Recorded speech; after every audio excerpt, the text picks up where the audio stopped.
क्या आपको लगता है कि आपका पुराना टूटा हुआ मोबाइल सिर्फ एक कबाड़ का टुकड़ा है?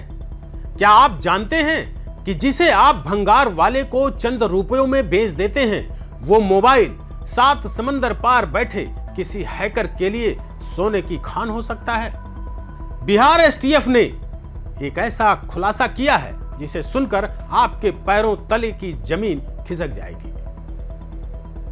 आपके पुराने मोबाइल के मदरबोर्ड को विदेशी डेटा सेंटरों को बेचा जा रहा है और वहां से आपका पर्सनल डेटा, आपकी फोटो, आपके बैंक डिटेल्स और आपकी पूरी पहचान चोरी की जा रही है। आखिर इस्तार आलम कौन है और उसका ये भंगार नेटवर्क कैसे बिहार से लेकर तमिलनाडु तक फैला हुआ है? और इसी बीच किशनगंज में फर्जी आधार कार्ड की वो कौन सी फैक्ट्री पकड़ी गई है जो देश की सुरक्षा में सेंध लगा रही है? आज की इस विशेष रिपोर्ट में हम आपको मोबाइल के उस कबाड़ का खौफनाक सच बताएंगे। वीडियो को अंत तक देखिएगा क्योंकि अगली बार मोबाइल बेचने से पहले आप 1000 बार सोचेंगे। साथियों, ये कहानी शुरू होती है उत्तर प्रदेश के रायबरेली से। वहां के लालगंज थाने में एक केस दर्ज था, केस संख्या 95/26। इस केस की कड़ियां जुड़ती चली गईं और बिहार एसटीएफ की टीम उत्तर प्रदेश पुलिस के साथ जा पहुंची कटिहार के रौतारा थाने। वहां से गिरफ्तार हुआ इस्तार आलम।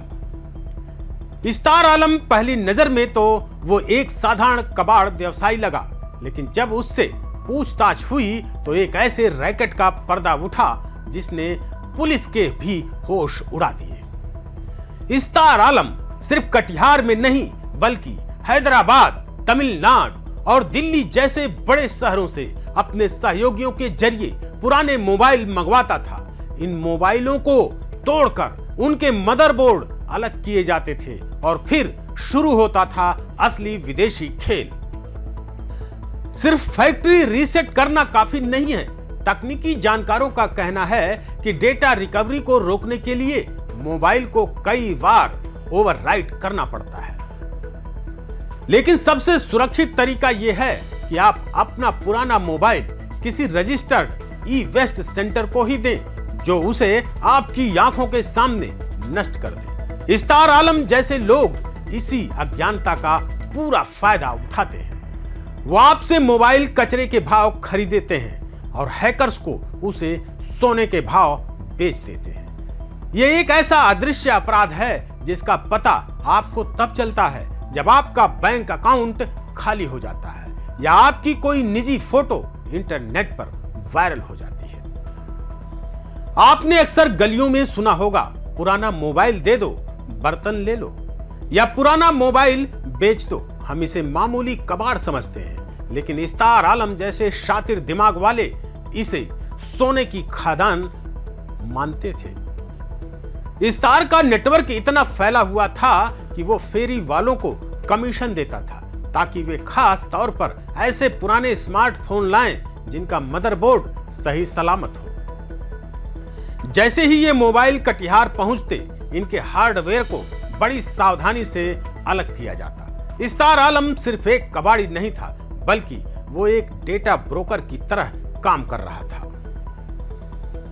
हैदराबाद और दिल्ली जैसे महानगरों से ट्रक भर भर कर आने वाले पुराने मोबाइल के मदरबोर्ड की असली मंजिल होती थी विदेशी डेटा चोरों के गुप्त ठिकाने, जहां आपके जीवन भर की कमाई और यादों का सौदा चंद डॉलर में कर दिया जाता था। अब आप सोच रहे होंगे कि एक टूटे मोबाइल के मदरबोर्ड का कोई क्या करेगा? एसटीएफ के मुताबिक विदेशी डेटा सेंटर इन मदरबोर्ड्स को किसी भी जुगाड़ से हासिल कर रहे हैं। आजकल हम नए मोबाइल के चक्कर में पुराना फोन बगैर डेटा हटाए या सिर्फ रीसेट करके बेच देते हैं। लेकिन हैकर्स के पास ऐसी तकनीक है कि वो उस मदरबोर्ड से आपका डिलीट किया हुआ डेटा भी रिकवर कर लेते हैं। ये डेटा विदेश भेजा जाता है जहां इसका इस्तेमाल साइबर फ्रॉड, ब्लैकमेलिंग और आपकी पहचान चोरी करने के लिए किया जाता है। इस्तार आलम इसी रैकेट की एक अहम कड़ी था जो बिहार के फेरी वालों से लेकर बड़े शहरों के भंगार वालों तक का नेटवर्क चला रहा था। यानी आपका बेकार मोबाइल अनजान हाथों में जाकर एक खतरनाक बम बन चुका है।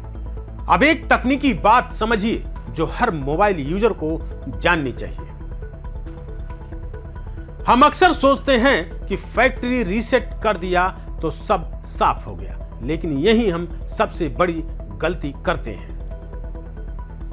एसटीएफ की जांच में पता चला है कि हैकर्स चिप लेवल की रिकवरी करते हैं। पुराने मदरबोर्ड की मेमोरी चिप को निकालकर उसे एक खास रीडर डिवाइस में लगाया जाता है।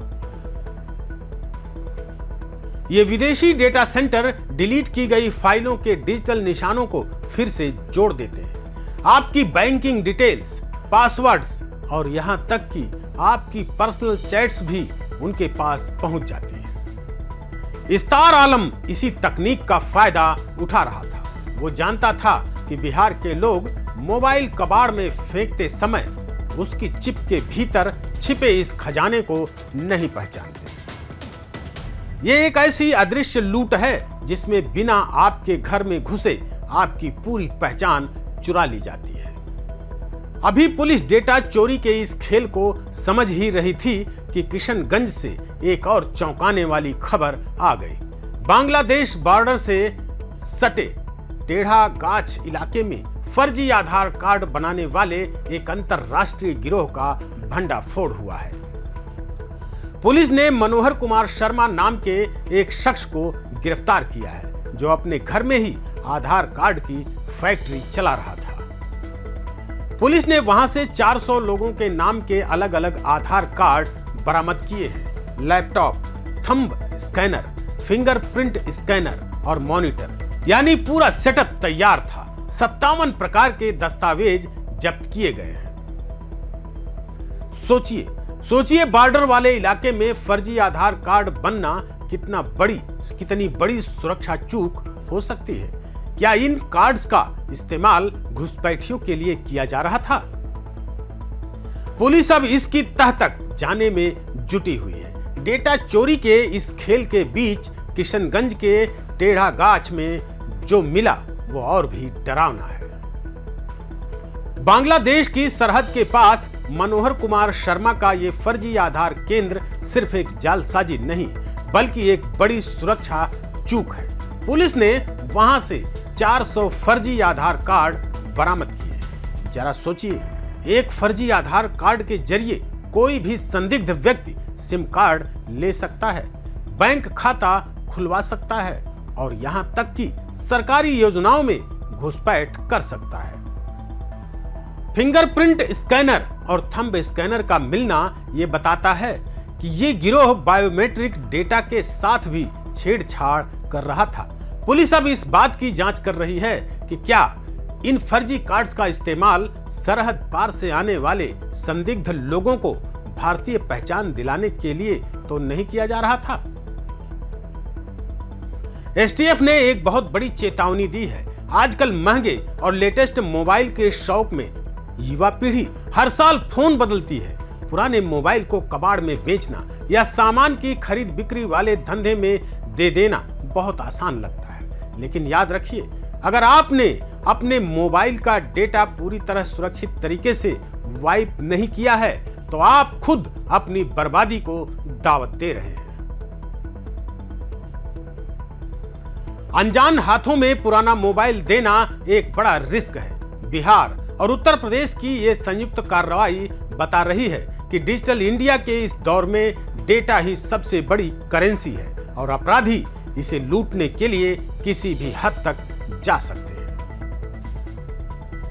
बिहार एसटीएफ और उत्तर प्रदेश पुलिस की ये संयुक्त कार्रवाई हम सब के लिए एक बड़ी चेतावनी है। इस्तार आलम और मनोहर शर्मा जैसे लोग तभी तक कामयाब होते हैं जब तक हम जागरूक नहीं हैं। एसटीएफ ने साफ कहा है कि अनजान हाथों में पुराना मोबाइल देना एक बड़ा जोखिम है। चाहे वो फोन टूट गया हो या उसका डिस्प्ले खराब हो, उसका मदरबोर्ड हमेशा आपका डेटा अपने पास रखता है। मोबाइल बदलने का शौक बुरा नहीं है, लेकिन उस पुराने फोन को कचरे में फेंकना या फेरी वाले को देना खुद को मुसीबत में डालने जैसा है। किशनगंज से कटिहार तक फैला ये अपराध का जाल बता रहा है कि अब लड़ाई हथियारों से नहीं बल्कि डेटा और पहचान से लड़ी जा रही है। अगर आप भी पुराने मोबाइल बेचते हैं तो आज से ही सावधान हो जाइए। साथियों, क्या आप भी अपना पुराना मोबाइल कबाड़ वाले को बेच चुके हैं? क्या आपको लगता है कि डिलीट करने के बाद आपका डेटा वाकई सुरक्षित है? अपनी राय कमेंट बॉक्स में जरूर साझा करें। क्या सरकार को पुराने इलेक्ट्रॉनिक्स की खरीद बिक्री के लिए और कड़े नियम बनाने चाहिए? बिहार की हर बड़ी क्राइम रिपोर्ट और तकनीक से जुड़ी इस लड़ाई के लिए देखते रहिए YBN बिहार। वीडियो को लाइक करें, शेयर करें और हमारे चैनल को सब्सक्राइब करना बिल्कुल ना भूलें। मैं था अजीत आनंद। सतर्क रहें, अपनी प्राइवेसी बचाएं। जय बिहार।